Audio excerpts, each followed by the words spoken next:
સુવિચાર. વિચાર ભાગ્યનું બીજું નામ છે.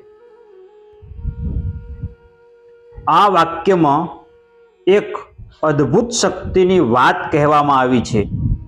એ શક્તિ એટલે વિચાર. માણસને આવેલો વિચાર તેના સદભાગ્યનું કારણ બને છે. કારણ કે ભાગ્યને જગાડવા પુરુષાર્થ કરવો જરૂરી છે. વિચાર વગરનો પુરુષાર્થ નકરી મજૂરી જ ગણાય. એટલે ભાગ્ય જગાડવા વિચારશીલ હોવું જરૂરી છે. જેના વિચારો બળવાન હોય એનો પુરુષાર્થ બળવાન હોય છે. ગાંધીજીને આઝાદીનો જો વિચાર ન આવ્યો હોત તો ભારત આઝાદ થઈ શક્યો હોત ખરું?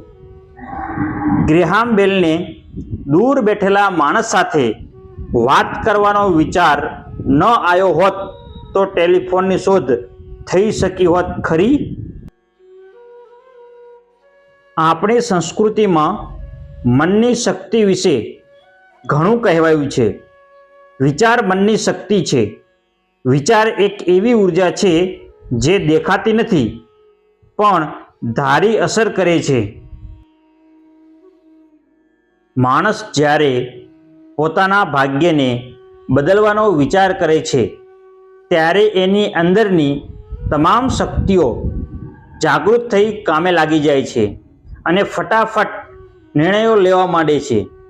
જેને કોઈ વિચાર આવતા નથી, જે કશું પ્રાપ્ત કરવાનો વિચાર જ કરતો નથી, એને કશું જ મળતું નથી. વિચાર અનમોલ તાકાત છે.